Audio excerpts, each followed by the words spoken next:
തദ്ദേശം 2025 പുതിയൊരു എപ്പിസോഡിലേക്ക് സ്വാഗതം. ഇന്ന് നമ്മൾ പരിശോധിക്കുന്നത് കൊല്ലം കോർപ്പറേഷനാണ്. കഴിഞ്ഞ 3 പതിറ്റാണ്ടായി 2000 കോർപ്പറേഷൻ രൂപീകരിച്ചത് മുതൽ 25 വർഷമായി LDF ആണ് കൊല്ലം കോർപ്പറേഷൻ ഭരിച്ചുകൊണ്ടിരിക്കുന്നത്.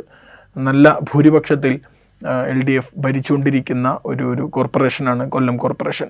പക്ഷേ ഇത്തവണ UDF നേരത്തെ തന്നെ സ്ഥാനാർത്ഥികളെ പ്രഖ്യാപിച്ച്, മേയർ സ്ഥാനാർത്ഥിയെ വരെ പ്രഖ്യാപിച്ച് മുന്നൊരുക്കം നടത്തി വലിയ പോരാട്ടത്തിനാണ് UDF ഇറങ്ങുന്നത്. പക്ഷേ കൊല്ലം കോർപ്പറേഷൻ എന്ന ഇടതു കോട്ടക്ക് ഇളക്കം തട്ടാനാകുമോ എന്നും ആ മുന്നൊരുക്കം കൊണ്ട് എന്നതാണ് നമ്മൾ നോക്കുന്നത്. സ്വാഗതം ഈ എപ്പിസോഡിലേക്ക്.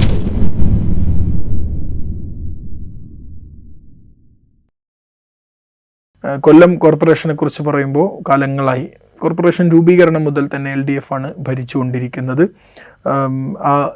നിലവിൽ അവസാന കാലത്ത് CPI-യുമായി ഉണ്ടായ ചെറിയ ചില പിണക്കങ്ങൾ ഒഴിച്ചാൽ ബാക്കി കഴിഞ്ഞ ഒരു 5 വർഷത്തിനിടയ്ക്ക് അങ്ങനെ പറയത്തക്ക ഒരു വിവാദങ്ങളോ മറ്റു പ്രശ്നങ്ങളോ ഒന്നും നമുക്ക് കാണാൻ കഴിഞ്ഞിട്ടൊന്നുമില്ല. അങ്ങനെയാണെങ്കിൽ ഇടതു കോട്ടക്ക് എന്തെങ്കിലും ഇളക്കം തട്ടാനുള്ള സാഹചര്യം നിലവിലുണ്ടോ? നമ്മളീ നേരത്തെ കോഴിക്കോട് പറഞ്ഞ പോലെ തന്നെ LDF-ന് മത്സരിക്കുന്നതിന് മുമ്പേ തന്നെ ഞങ്ങൾ ജയിക്കും എന്ന് വേണമെങ്കിൽ ഉറപ്പിച്ച് പറയാൻ പറ്റുന്ന രണ്ടാമത്തെ കോർപ്പറേഷനാണ് കൊല്ലം. ഇപ്പോൾ തിരുവനന്തപുരമോ കൊച്ചിയോ ഒന്നും അവർക്ക് അങ്ങനെ പറയാൻ പറ്റില്ല, തൃശ്ശൂരോ ഒന്നും അവർക്ക് അങ്ങനെ പറയാൻ പറ്റില്ല. പക്ഷേ കൊല്ലം അവർക്ക് ഉറപ്പിച്ച് പറയാൻ പറ്റുന്ന ഒരു കോർപ്പറേഷനാണ്. ഇപ്പോഴും അങ്ങനെ തന്നെയാണ്. ഇപ്പോൾ സാലിം സൂചിപ്പിച്ച പോലെ തന്നെ ഈ CPM-ഉം CPI-യും തമ്മിൽ സംസ്ഥാന തലത്തിലും പിന്നെ കൊല്ലത്ത് സവിശേഷമായി ഉണ്ടായ തർക്കങ്ങളുണ്ട്. കോർപ്പറേഷനിലെ സ്ഥാനത്തെക്കുറിച്ചുള്ള തർക്കങ്ങളുണ്ട്. പിന്നെ കൊല്ലം എന്ന് പറയുന്ന CPI-ക്ക് കുറച്ചും കൂടെ ശക്തിയുള്ള ഒരു മണ്ണാണ് കൊല്ലം എന്ന് പറയുന്നത്. അപ്പോൾ അതുകൊണ്ട് അവരുടെ ഒരു ബാർഗൈനിങ് കപ്പാസിറ്റി അവിടെ കുറച്ച് കൂടുതലുമാണ്. അതങ്ങോട്ട് അംഗീകരിച്ച് കൊടുക്കുക എന്ന് പറയുന്നത് CPM-നെ സംബന്ധിച്ച് അത്ര എളുപ്പമല്ല. അപ്പോൾ അതുകൊണ്ട് അവർക്കിടയിലുള്ള ചില തർക്കങ്ങൾ അവിടെ ഉണ്ട്. അതുണ്ടാക്കുന്ന ചെറിയ കല്ലുകടിയുണ്ട്. അത് ഒഴിച്ചു നിർത്തിയാൽ LDF-നെ സംബന്ധിച്ച് LDF-ൻ്റെ ഒരു ശക്തി കേന്ദ്രമാണ് കൊല്ലം എന്ന് നമുക്ക് ഉറപ്പിച്ചു പറയാം. കഴിഞ്ഞ നിയമസഭാ തെരഞ്ഞെടുപ്പ് എടുത്തു കഴിഞ്ഞാൽ കൊല്ലം ജില്ല ആകെ എടുത്തു കഴിഞ്ഞാൽ ആകെ ഒരു മണ്ഡലം മാത്രമാണ് LDF-ന് നഷ്ടമായിരിക്കുന്നത്. ബാക്കി മുഴുവൻ LDF ജയിക്കുന്ന കാഴ്ചയാണ് നമ്മൾ കണ്ടത്. അത് കഴിഞ്ഞ നിയമസഭാ തെരഞ്ഞെടുപ്പ് മാത്രമല്ല, കഴിഞ്ഞ മുമ്പത്തെ നിയമസഭാ തെരഞ്ഞെടുപ്പ് അങ്ങനെ തന്നെ. പക്ഷേ ലോക്സഭാ തെരഞ്ഞെടുപ്പ് വരുമ്പോൾ നേരെ ഡിഫറൻ്റ് ആയൊരു ചിത്രവും അവിടെ നമ്മൾ കാണും. UDF കഴിഞ്ഞ 2 തെരഞ്ഞെടുപ്പിലും വലിയ മാർജിനിൽ ജയിക്കുന്ന കാഴ്ച നമ്മൾ കണ്ടു. കഴിഞ്ഞ 2 തെരഞ്ഞെടുപ്പിൽ മാത്രമല്ല, അതിന് മുമ്പത്തെ തെരഞ്ഞെടുപ്പിലും UDF ആണ് ജയിച്ചത്. അപ്പോൾ അങ്ങനത്തെ ഒരു കോൺട്രഡിക്ഷൻ അവിടെ ഉണ്ടെങ്കിൽ പോലും കോർപ്പറേഷനിലേക്ക് വരുമ്പോൾ LDF-ന് വലിയ മേധാവിത്വം ഇപ്പോഴുണ്ട്. ആ മേധാവിത്വം തുടരാനാണ് സകല ചാൻസും അവിടെ നിൽക്കുന്നത്. പക്ഷേ UDF നേരത്തെ സാലിം പറഞ്ഞ പോലെ നേരത്തെ തന്നെ ഇപ്പോൾ ആദ്യം ഒരു തിരുവനന്തപുരത്താണ് പ്രഖ്യാപിച്ചത്. തിരുവനന്തപുരത്ത് പ്രഖ്യാപിച്ചതിൻ്റെ തൊട്ട് പുറകെ തിരുവനന്തപുരത്ത് ഉണ്ടാക്കിയ അത്ഭുതത്തേക്കാൾ അല്ലെങ്കിൽ സർപ്രൈസിനേക്കാൾ വലിയ സർപ്രൈസായിട്ടാണ് അവർ കൊല്ലത്ത് പ്രഖ്യാപിക്കുന്നത്. കൊല്ലത്ത് അത് ആരും എക്സ്പെക്റ്റ് ചെയ്തിട്ടില്ല. തിരുവനന്തപുരത്ത് ആരും എക്സ്പെക്റ്റ് ചെയ്തിരുന്നില്ല. തിരുവനന്തപുരത്ത് പക്ഷേ പിന്നെയും ഒരു സാധ്യത അവിടെ കൊടുക്കും. പക്ഷേ അവർ അതിനെപ്പോലൊരു കാൻഡിഡേറ്റ് വരുന്നു, അതിൻ്റെ തുടർച്ചയായിട്ട് ഒരു സ്ഥാനാർത്ഥികളെ പ്രഖ്യാപിക്കുന്നു എന്ന് നമുക്കൊരു ലോജിക്കൽ എക്സ്പ്ലനേഷൻ അവിടെ കൊടുക്കാം. പക്ഷേ കൊല്ലത്ത് ആരും പ്രതീക്ഷിച്ചിരുന്നാൽ UDF നേരത്തെ സ്ഥാനാർത്ഥികളെ പ്രഖ്യാപിക്കുന്നോ അല്ലെങ്കിൽ മേയർ കാൻഡിഡേറ്റിനെ മുന്നോട്ട് വയ്ക്കുന്നോ ആരും എക്സ്പെക്റ്റ് ചെയ്തിരുന്നില്ല. അങ്ങനത്തെ ഒരു ടാക്ടിക്സ് അവർ എടുത്തിട്ടുണ്ട്. പിന്നെ ഏതാണ്ട് എല്ലാ സ്ഥലത്തും UDF പറയുന്ന പോലെ തന്നെ അവരുടെ വോട്ടുകൾ, വോട്ടർ പട്ടികയിലേക്ക് UDF അനുകൂല വോട്ടുകൾ പരമാവധി ചേർക്കാൻ ശ്രമം നടത്തിയിട്ടുണ്ടെന്ന് അവർ അവകാശപ്പെടുന്നുണ്ട്. വാർഡ് കമ്മിറ്റികൾ ചേരാൻ ശ്രമിച്ചിട്ടുണ്ട്. ഭൂരിഭാഗം വാർഡുകളിലും വാർഡ് കമ്മിറ്റികൾ ഉണ്ടാക്കിയിട്ടുണ്ട്. ഇതൊക്കെ അവർ അവകാശപ്പെടുന്നുണ്ട്. പക്ഷേ ഇതൊക്കെ ഗ്രൗണ്ടിൽ എത്രത്തോളം വർക്ക് ചെയ്തിട്ടുണ്ടെന്ന് നമുക്കറിയില്ല. അങ്ങനെ ഉണ്ടെങ്കിൽ UDF അവരവകാശപ്പെടുന്നത് പോലെ തന്നെ ഒരു ടഫ് ഫൈറ്റ് ഒരു പക്ഷേ കൊടുത്തേക്കാം. പക്ഷേ എങ്കിലും LDF-ന് ഒരു എഡ്ജുള്ള കോർപ്പറേഷനാണെന്ന് നമുക്ക് സംശയമില്ലാതെ പറയാം. നിലവിൽ 55 വാർഡുകളിലായിട്ട് പക്ഷേ 38 സീറ്റും LDF-ൻ്റെ കയ്യിലാണുള്ളത്. UDF-ന് 9 സീറ്റ് മാത്രമേ ഉള്ളൂ. സീറ്റല്ല, 9 വാർഡിലാണ് UDF വന്നിട്ടുള്ളത്. അപ്പോൾ ഈ ഒരു അന്തരമുണ്ടല്ലോ 30 സീറ്റിൻ്റെ, ഇതിനെ മറികടക്കാൻ ഈ ഒരു നേരത്തെയുള്ള മുന്നൊരുക്കം കൊണ്ട് സാധിക്കുമെന്ന് തോന്നുന്നുണ്ടോ? അതിലൊരു കൗതുകം എന്ന് പറഞ്ഞാൽ നമ്മൾ ഇതിനു മുമ്പത്തെ ഇപ്പോൾ 2015 എടുത്തു കഴിഞ്ഞാൽ 35 വാർഡിലാണ് LDF ജയിച്ചിരുന്നത്. അന്ന് UDF-ന് 16 വാർഡ് ഉണ്ടായിരുന്നു. 2020 വരുമ്പോൾ LDF-ൻ്റെ വാർഡുകളുടെ എണ്ണം കൂടുകയാണ് ചെയ്തത്. 4 വാർഡ് കൂടി 38 39 കൂടി 39 കൂടി. അപ്പോൾ UDF-ൻ്റെ വാർഡുകളുടെ എണ്ണം 9 കുറയുകയാണ് ചെയ്തത്. അപ്പോൾ ഈ ഒരു പ്രശ്നം അവിടെ ഉണ്ട്. അതിപ്പോൾ യു ഡി എഫിന് അതോടൊപ്പം ചേർത്ത് നോക്കേണ്ടത് 2 വാർഡായിരുന്ന BJP 6 BJPയുടെ വാർഡുകളുടെ എണ്ണം കൂടി. അതവിടെ നിൽക്കട്ടെ, യു ഡി എഫിൻ്റെ വാർഡുകളുടെ എണ്ണം കുറഞ്ഞത് നമ്മൾ ആദ്യം പരിശോധിക്കണം. അല്ല, ഞാൻ പറഞ്ഞത് ഈ കുറഞ്ഞ എണ്ണം 4 CPI 4 BJP ആണ് കൂടിയത്. ആ ഒരു പ്രശ്നം അവിടെ ഉണ്ട്. പക്ഷെ എങ്കിൽ പോലും ഈ കോൺഗ്രസിനോ അല്ലെങ്കിൽ കോൺഗ്രസിൻ്റെ സഖ്യകക്ഷികളായിരിക്കുന്ന ഇപ്പോൾ RSPക്ക് ആകെ ശക്തിയുള്ളൊരു സ്ഥലം എന്ന് പറയുന്നത് കൊല്ലമാണ്. കോൺഗ്രസ്സിന് കൊല്ലം എന്ന് പറയുന്ന അത്ര ശക്തി കുറഞ്ഞൊരിടമൊന്നും ആയിട്ട് നമ്മൾ കണക്കാക്കണ്ട. പിന്നെ മറ്റൊരു ഘടകകക്ഷിയായ ലീഗിനും അത്യാവശ്യം പ്രസൻസ് ഉള്ള ഒരു സ്ഥലമാണ് കൊല്ലം എന്ന് പറയുന്നത്. ആ നിലയ്ക്ക് ഒരു ഈ 2015 16 നിന്ന് 9 കുറയാൻ പാകത്തിലുള്ളൊരു ശക്തിക്ഷയമൊന്നും കോൺഗ്രസ്സിനവിടെ ഉണ്ടായിരുന്നില്ല. പിന്നെ എന്തുകൊണ്ട് കുറഞ്ഞു എന്ന് ചോദിച്ചാൽ അത് കോൺഗ്രസ്സിലെയും UDFിലെയും ആഭ്യന്തര പ്രശ്നങ്ങൾ കൊണ്ട് കുറയുന്നതാണ്. അത് മറ്റ് പലയിടത്തും സംഭവിക്കുന്നത് പോലെ കൊല്ലത്തും അത് നല്ലവണ്ണം സംഭവിച്ചിട്ടുണ്ട്. അപ്പോൾ അത് നമ്മൾ കണക്കിലെടുക്കണം ഇപ്പോഴും. ഇപ്പോൾ സാലിം ഇത് തുടക്കത്തിൽ പറഞ്ഞല്ലോ, വലിയ കോൺട്രവേഴ്സികളൊന്നും കഴിഞ്ഞ 5 വർഷത്തിനിടയിൽ ഉണ്ടായില്ല എന്ന്. അത് നമ്മളിപ്പോൾ കൊച്ചിയിലെയോ തിരുവനന്തപുരത്തെയോ പോലെ കോർപ്പറേഷൻ പരിധി വിട്ട് സംസ്ഥാനത്ത് ആകമാനം ചർച്ചയാകുന്ന വിധത്തിൽ പ്രശ്നങ്ങളുണ്ടായില്ല എന്നേ ഉള്ളൂ. കൊല്ലത്തെ ചുറ്റുവട്ടത്ത് നിൽക്കുന്ന വിധത്തിലുള്ള പ്രശ്നങ്ങൾ കോർപ്പറേഷൻ ഭരണത്തിൽ ഉണ്ടായിട്ടുണ്ട്. അഴിമതി ആരോപണം ഉയർന്നിരുന്നു. പക്ഷേ അതിന് ക്രെഡിബിളായിട്ടുള്ള തെളിവുകളൊന്നും നമ്മുടെ മുമ്പിലേക്ക് വന്നിട്ടില്ല. UDFനും വെക്കാൻ സാധിച്ചിട്ടില്ല. പക്ഷേ ഒരു അഴിമതി ആരോപണം ഉയർന്നിരുന്നു. അതുപോലെ ഈ അനാവശ്യമായിട്ട് ഭൂമി വാങ്ങി എന്നുള്ള ഒരു ആക്ഷേപം ഉയർന്നിരുന്നു. പ്രത്യേകിച്ച് പദ്ധതിയൊന്നുമില്ലാതെ കോർപ്പറേഷൻ കുറേ 25 കോടി രൂപ മറ്റോ ചിലവാക്കിയിട്ട് ഒരിടത്ത് പോയി ഭൂമി വാങ്ങുന്നത് എന്തിനെന്ന് ചോദിക്കുമ്പോൾ മറുപടിയില്ല എന്ന് പറയുന്നൊരു സിറ്റുവേഷൻ വന്നിരുന്നു. അപ്പോൾ ഇതൊരു ദീർഘവീക്ഷണമില്ലാതെ പ്രവർത്തിക്കുന്നു എന്നുള്ള ആക്ഷേപം വന്നു. അതുപോലെ തെരുവിളക്കുകൾ സ്ഥാപിക്കാൻ, LED തെരുവിളക്കുകൾ സ്ഥാപിച്ചു. പക്ഷേ അത് മീറ്റർ ചെയ്യാനുള്ള സംവിധാനം ഉണ്ടാക്കിയില്ല. അതുവഴി 1 കോടി രൂപയുടെ നഷ്ടം കോർപ്പറേഷൻ ഉണ്ടായി എന്നുള്ള വിമർശനം ഓഡിറ്റിലുണ്ടായിരുന്നു, CAGയുടെ ഓഡിറ്റിലുണ്ടായിരുന്നു. അപ്പോൾ ഇങ്ങനെയുള്ള പ്രശ്നങ്ങളൊക്കെ അവിടെ ഉണ്ടായിരുന്നു.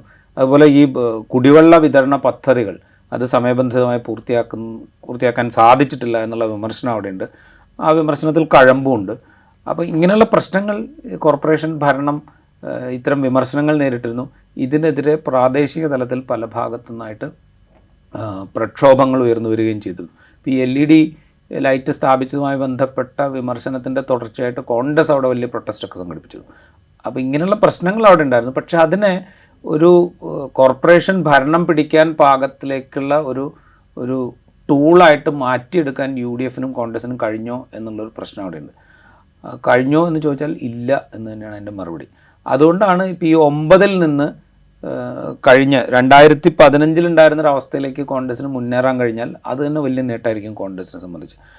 അതല്ല, അവകാശപ്പെടുന്നത് പോലെ ഗ്രൗണ്ടിൽ ഒരുപാട് വർക്ക് അവർ ചെയ്തിട്ടുണ്ട്. അതിനുള്ളൊരു ഒരു സാധ്യത എന്ന് പറഞ്ഞു കഴിഞ്ഞാൽ കൊല്ലം ജില്ലയിൽ ഒരു മണ്ഡലമല്ല കേട്ടോ. ഞാൻ നേരത്തെ നിയമസഭാ മണ്ഡലങ്ങളുടെ കാര്യം പറഞ്ഞപ്പോൾ 2 മണ്ഡലങ്ങളിൽ കോൺഗ്രസ് അവിടെ ജയിച്ചിട്ടുണ്ട്. ഒന്ന് കരുനാഗപ്പള്ളിയും ഒന്ന് കുണ്ട്രയും. അപ്പോൾ ഈ 2 മണ്ഡലങ്ങളിലും ജയിച്ചിട്ട് 2 ചെറുപ്പക്കാരായിട്ടുള്ള, താരതമ്യേന ചെറുപ്പക്കാരനായിട്ടുള്ള വിഷ്ണുനാഥും ഒരിടത്ത് CR മഹേഷുമാണ്. ഈ 2 ചെറുപ്പക്കാരും ഗ്രൗണ്ടിൽ നല്ലവണ്ണം പണിയെടുക്കുന്ന ആളുകളാണ്. അപ്പോൾ ഇതിൻ്റെ ഒരു ഗുണഫലം കൊല്ലം നഗരത്തിലേക്കൂടെ വ്യാപിപ്പിക്കാൻ കോൺഗ്രസ്സിന് സാധിച്ചിട്ടുണ്ട് എങ്കിൽ അതൊരു ഫാക്ടർ. രണ്ടാമത്തെ ഫാക്ടർ, അവർ പറഞ്ഞ പോലെ താഴെത്തട്ടിൽ പണിയെടുത്ത് വോട്ടർ പട്ടികയിൽ പുതിയതായിട്ട് ചേർക്കേണ്ട ആളുകളൊക്കെ അവർക്ക് അനുഭവമുള്ള വോട്ടുകൾ കണ്ടുപിടിച്ച് അവർ ചേർത്തിട്ടുണ്ട് എങ്കിൽ, വാർഡ് കമ്മിറ്റികളൊക്കെ മുൻപില്ലാത്ത വിധം സജീവമായി പ്രവർത്തിക്കുന്നുണ്ട് എങ്കിലൊക്കെ ചിലപ്പോൾ ഒരു സർപ്രൈസിലേക്കൊക്കെ UDFന് പോകാൻ സാധിച്ചേക്കും. എന്നാൽ പോലും അതൊരു എന്താ പറയുക, അത്തരത്തിലുള്ളൊരു വലിയ ലീപ്പ് കോൺഗ്രസ് നടത്തേണ്ടി വരും. അതിനുള്ള സാധ്യത തൽക്കാലമില്ല എന്നേ പറയാൻ പറ്റുള്ളൂ. അല്ല, ഞാൻ നമ്മൾ ഒന്നാമത്തെ ഘടകം പറഞ്ഞല്ലോ, ആ ഫാക്ടർ, അതായത് യുവാക്കൾ അണിനിരത്തുന്നത്. അപ്പോൾ കോൺഗ്രസ് നേരത്തെ ഒരുക്കങ്ങൾ തുടങ്ങി, സ്ഥാനാർത്ഥി പട്ടിക പ്രഖ്യാപിച്ചു. അപ്പോഴൊക്കെ അതിൽ കണ്ടൊരു ഘടകം ഇതാണ്, യുവാക്കളായ സ്ഥാനാർത്ഥികൾ ഒരുപാടുണ്ട്. അപ്പം ചില മാധ്യമങ്ങളൊക്കെ ജെൻസി സ്ഥാനാർത്ഥികൾ വരുന്നു കൊല്ലത്ത് എന്ന രൂപത്തിലൊക്കെയാണ് അത് റിപ്പോർട്ട് ചെയ്തിട്ടുള്ളത്. ഈ ഒരു കഴിഞ്ഞ നിയമസഭാ തെരഞ്ഞെടുപ്പിൽ നിന്ന് പാഠം ഉൾക്കൊണ്ടിട്ടാവോ കോൺഗ്രസ് ആ ഒരു സ്ട്രാറ്റജിയിലേക്ക് തിരിഞ്ഞിട്ടുണ്ടാവുക? അല്ല, അതൊരു സ്ട്രാറ്റജിയാണ് കോൺഗ്രസ്. ഇപ്പോൾ തിരുവനന്തപുരത്തും സ്ഥാനാർത്ഥി പട്ടിക നോക്കിക്കഴിഞ്ഞാൽ യുവാക്കളായ ആളുകൾക്ക് വലിയ പ്രാതിനിധ്യം നൽകാൻ കോൺഗ്രസ് ശ്രമിച്ചിട്ടുണ്ട്. അതിൻ്റെ ഒരു പ്രതിഫലനം കൊല്ലത്തും കാണാം. കൊല്ലത്തും ഇതേപോലെ യുവാക്കളായിട്ടുള്ള സ്ഥാനാർത്ഥികൾ നിരവധിയുണ്ട്. പക്ഷെ അപ്പോഴുള്ളൊരു പ്രശ്നം എന്ന് പറഞ്ഞു കഴിഞ്ഞാൽ, ഇപ്പം CPM യുവാക്കളായ സ്ഥാനാർത്ഥികളെ മത്സരിപ്പിക്കുന്നത് പോലെ അല്ല കോൺഗ്രസ് യുവാക്കളായ സ്ഥാനാർത്ഥികളെ മത്സരിപ്പിക്കുമ്പോൾ സംഭവിക്കുക. കാരണം വെച്ചാൽ യുവാക്കളെ മത്സരിപ്പിക്കുമ്പോൾ ഈ മത്സരിക്കാൻ ആഗ്രഹിച്ച് നിൽക്കുന്ന മറ്റൊരുപാട് ചെറുപ്പക്കാരല്ലാത്ത ആളുകൾ ധാരാളം ആ പാർട്ടിയിലുണ്ടാവും. പിന്നെ നിരന്തരം മത്സരിച്ചുകൊണ്ടിരിക്കുന്ന ആളുകളുണ്ടാവും. ഈ രണ്ട് കൂട്ടരും അസംതൃപ്തരാകുകയും അവർ ഈ തെരഞ്ഞെടുപ്പ് പ്രവർത്തനങ്ങളിൽ നിന്ന് മാറി നിൽക്കുകയും ചെയ്യുന്ന കാഴ്ചയാണ് പലപ്പോഴും നമ്മൾ കാണാറ്. ഇതേ സിറ്റുവേഷൻ കൊല്ലത്തും ഉണ്ടാകാനുള്ള സാധ്യത കൂടുതലാണ്. അപ്പോൾ നമ്മൾ അവിടെ പ്രാദേശികമായി നമ്മൾ അന്വേഷിക്കുമ്പോൾ ചിലയിടത്തെങ്കിലും ഈ പ്രശ്നം കോൺഗ്രസ് ഫേസ് ചെയ്യുന്നുണ്ട്. ഇപ്പം തന്നെ അതൃപ്തരായ നേതാക്കൾ, മുൻകാലത്ത് ഇങ്ങനെ മത്സരിച്ച് തഴമ്പിച്ച ആളുകൾ വീണ്ടും മത്സരിക്കാൻ ഉദ്യമിച്ചിട്ട് നടക്കാതെ പോകുമ്പോൾ അവർക്കുള്ള അതൃപ്തി അവർ പ്രകടിപ്പിക്കുന്നത് ഇതവിടെ ഗ്രൗണ്ടിലുണ്ട് എന്ന് നമുക്ക് മനസ്സിലാകുന്നുണ്ട്. അപ്പോൾ ഇത് എത്രത്തോളം പ്രതിഫലിക്കുമെന്ന് നമുക്ക് പറയാൻ പറ്റില്ല. കോൺഗ്രസ് ആയതുകൊണ്ട് അത് ചെറിയ തോതിൽ പ്രതിഫലിക്കാനുള്ളൊരു സാധ്യതയുണ്ട്. ഇപ്പോൾ നമ്മൾ എടുത്തു കഴിഞ്ഞപ്പോൾ ഒരു കോർപ്പറേഷൻ വാർഡിൽ ജയം എന്നൊക്കെ പറഞ്ഞു കഴിഞ്ഞാൽ ഒരു 500-600 വോട്ട് ഏതാണ്ട് ആ റേഞ്ചിലാണ് മിക്കവാറും ആളുകളൊക്കെ ജയിക്കുക. അത് ഒരു 1000-1200 വോട്ടിനൊക്കെ ജയിക്കുക എന്ന് പറഞ്ഞാൽ അതൊരു വലിയ മാർജിനുള്ള ജയമാണ്. പക്ഷേ ഒരു 500-600, 400 മുതൽ 600 വരെ വോട്ടാണ് ഒരു ആവറേജ് ഭൂരിപക്ഷമായിട്ട് കാണുക. അപ്പോൾ ഇതിനെ ഹിറ്റ് ചെയ്യാൻ ഈ പറയുന്ന അതൃപ്തരായ നേതാക്കൾക്ക് സാധിക്കും. അപ്പോൾ ആ അതൃപ്തിയെ കോൺഗ്രസ് ലീഡർഷിപ്പ് എങ്ങനെ ഹാൻഡിൽ ചെയ്യുന്നു, അല്ലെങ്കിൽ കോൺഗ്രസ് ലീഡർഷിപ്പും അല്ല പലപ്പോഴും അത് ഹാൻഡിൽ ചെയ്യാറ്, നിലവിൽ ആ വാർഡിൽ മത്സരിക്കുന്ന സ്ഥാനാർത്ഥി തന്നെ ഹാൻഡിൽ ചെയ്യേണ്ടി വരും.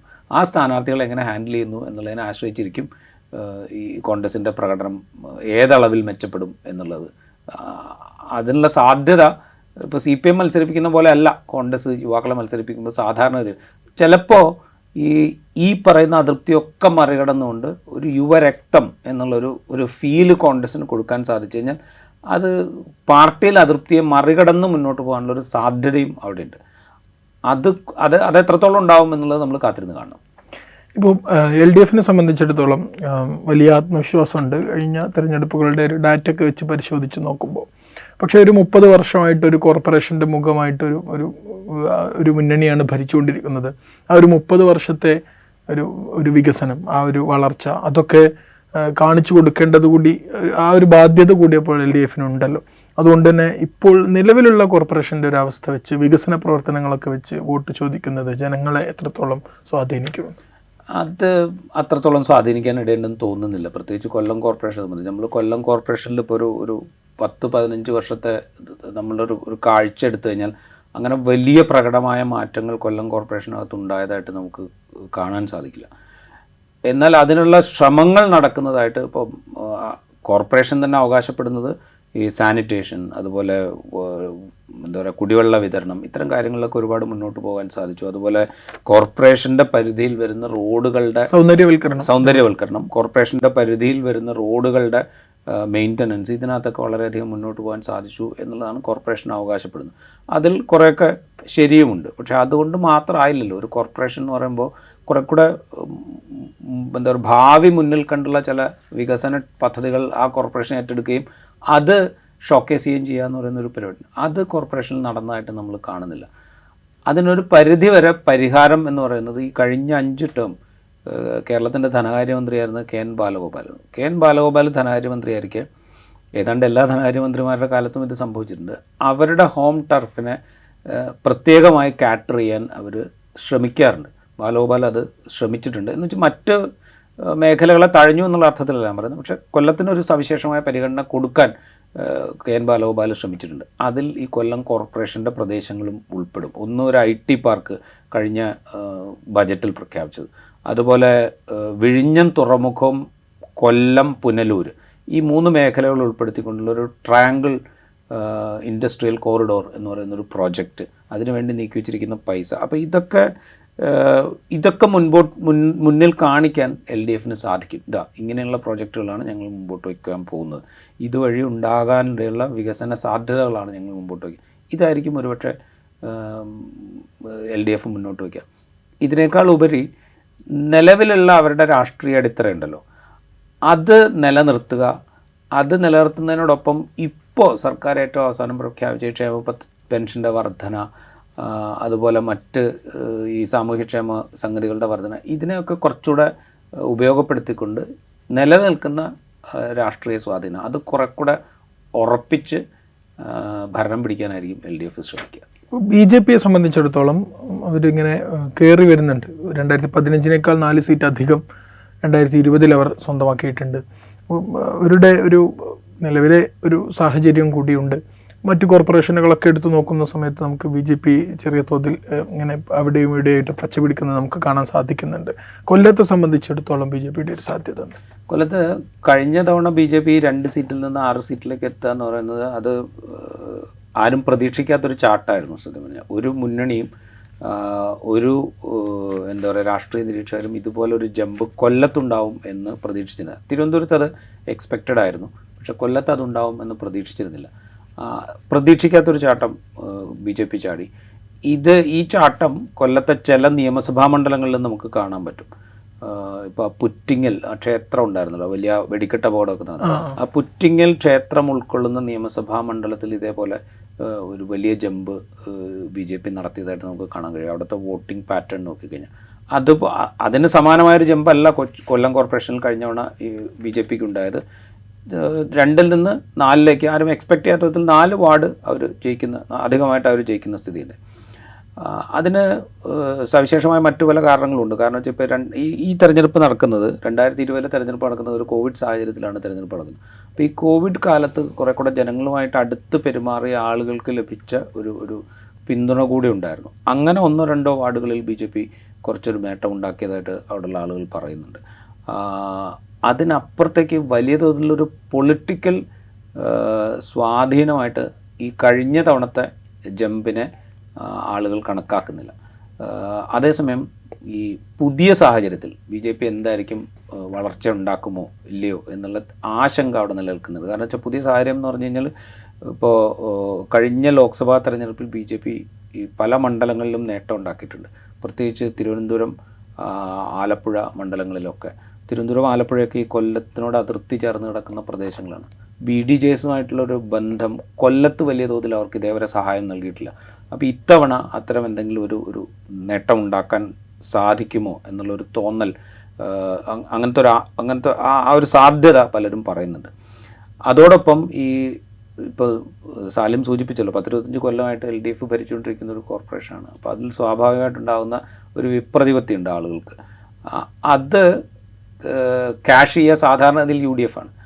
അതിലൊരു ഭാഗം BJP ക്യാഷ് ചെയ്യാൻ ഉള്ള ചാൻസ്, അങ്ങനത്തെ ഒരു സാധ്യതയും ആളുകൾ ചൂണ്ടിക്കാണിക്കുന്നുണ്ട്. അപ്പോൾ ഈ 2 സാധ്യതയുണ്ട്. അതോടൊപ്പം പറയേണ്ട ഒരു കാര്യം, എല്ലായിടത്തും എന്നതുപോലെ BJPയിലെ ഇൻഫൈറ്റ് കൊല്ലത്തും വളരെ ശക്തമായി തന്നെയുണ്ട്. അതുകൊണ്ട് ഈ ചേരിപ്പോര് രൂക്ഷമാകുന്ന സാഹചര്യത്തിൽ ചിലപ്പോൾ BJPക്ക് കഴിഞ്ഞ തവണ കിട്ടിയ അത്രയും സീറ്റ് കിട്ടാനുള്ളൊരു സാധ്യത പോലുമില്ല എന്ന് വിലയിരുത്തുന്ന രാഷ്ട്രീയ നിരീക്ഷകരുമുണ്ട്. അപ്പോൾ BJPയുടെ ഒരു കഴിഞ്ഞ തവണത്തെ ഒരു ജമ്പിന് വലിയൊരു എന്താ പറയുക, അവരുടെ ഒരു രാഷ്ട്രീയ സ്വാധീനം കൊല്ലം കോർപ്പറേഷനകത്ത് വർദ്ധിക്കുന്നു എന്നതായിട്ട് നമ്മൾ കണക്കാക്കേണ്ടതില്ല. അതുണ്ടാകുന്നുണ്ടെങ്കിൽ അത് ഇത്തവണ കാണണം. പക്ഷേ UDF അവരുടെ താഴെത്തട്ടിൽ നേരത്തെ മുതൽ തന്നെ പ്രവർത്തനം നടത്തുകയും നേരത്തെ തന്നെ സ്ഥാനാർത്ഥികളെ പ്രഖ്യാപിക്കുകയൊക്കെ ചെയ്തുകൊണ്ട് ഈ anti incumbency vote UDF garner ചെയ്യാനുള്ള സാധ്യത വളരെ കൂടുതലാണ്. അങ്ങനെയാണെങ്കിൽ BJPക്ക് നിലവിലുള്ള അത്രയും വാർഡുകൾ കിട്ടാനുള്ള സാധ്യത കുറവാണ്. ഈ മുന്നണികൾക്കകത്തെ ഈ പ്രശ്നങ്ങൾ നോക്കുകയാണെങ്കിൽ ഇപ്പോൾ കോൺഗ്രസും മുസ്ലിം ലീഗിന് ചെറിയ സ്വാധീനമുണ്ട്, പക്ഷെ അവർക്ക് നിലവിൽ വാർഡുകളൊന്നും ഇല്ല. പക്ഷേ ഇപ്പോഴും അവരുടെ സീറ്റ് നിർണ്ണയത്തിലൊക്കെ മുസ്ലിം ലീഗ് സ്വാധീനം ചെലുത്താൻ ശ്രമിക്കുന്നുണ്ട്. പക്ഷേ LDFിലേക്ക് വരികയാണെങ്കിൽ ഇപ്പോൾ CPI കഴിഞ്ഞ കുണ്ടറ സമ്മേളനത്തോടനുബന്ധിച്ച് CPIയിൽ നിന്ന് ഒരുപാട് പേർ രാജിവെച്ച് പോകുന്നൊരു സാഹചര്യം കൊല്ലത്തുണ്ടായിരുന്നു. പക്ഷേ ഇപ്പോൾ ടേം വ്യവസ്ഥകളൊക്കെ ലംഘിച്ചുകൊണ്ടും നിലവിലെ മേയറായ ഹണി ബെഞ്ചമിനെ വീണ്ടും മത്സരിപ്പിക്കാൻ CPI തീരുമാനിച്ചിട്ടുണ്ട്. മറ്റൊരു സ്ഥാനാർത്ഥി വന്നാൽ സാധ്യത കുറയും എന്നുള്ളൊരു നിഗമനത്തിൻ്റെ പശ്ചാത്തലത്തിൽ കുറച്ച് നാളുകൾക്ക് മുമ്പാണ് INL മുന്നണി വിടുന്ന ഒരു സാഹചര്യം കൊല്ലത്തുണ്ടായത്.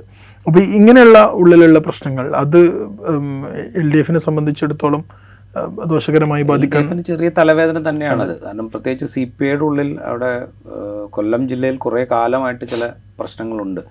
നേതൃതലത്തിലുണ്ട്, താഴെത്തട്ടിലുണ്ട്. അത് പല ഘട്ടങ്ങളിലായിട്ട് പ്രകടിപ്പിക്കപ്പെട്ടിട്ടുണ്ട്. ഇപ്പോൾ J. ചിഞ്ചുറാണി അവിടെ സ്ഥാനാർത്ഥിയായ ഘട്ടത്തിൽ ഉണ്ടായ വിമത പ്രവർത്തനം, അല്ലെങ്കിൽ അവർക്കെതിരെ സ്ഥാനാർത്ഥിയെ നിർത്താൻ ആലോചിച്ചത്, ഇതൊക്കെ CPIയിൽ സത്യം പറഞ്ഞാൽ അപൂർവമായി മാത്രം സംഭവിക്കുന്നൊരു കാര്യമാണ്.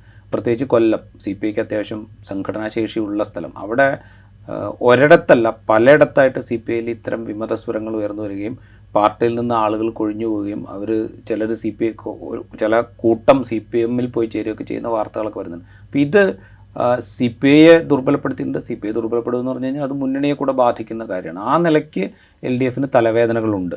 പിന്നെ INL എന്ന് പറഞ്ഞാൽ കൊല്ലത്ത് ഇപ്പോൾ ലീഗിൻ്റെ ഒരു പ്രാതിനിധ്യമോ അല്ലെങ്കിൽ ലീഗിൻ്റെ ഒരു സ്വാധീനമോ INLന് അവകാശപ്പെടാൻ കഴിയില്ല. പക്ഷേ അവരിപ്പോൾ ഏതെങ്കിലും ഒരു വാർഡിൽ ജയം തീരുമാനിക്കുന്നു അല്ലെങ്കിൽ തോൽപ്പിക്കുന്നു എന്ന് നമുക്ക് പറയാൻ പറ്റില്ല. പക്ഷെ ഒരു വിഭാഗത്തെ മുന്നണിയോട് അടുപ്പിച്ച് നിർത്തുക എന്നുള്ളൊരു ജോലി മുന്നണി ലീഡർഷിപ്പിൻ്റെ ഉത്തരവാദിത്തമാണ്.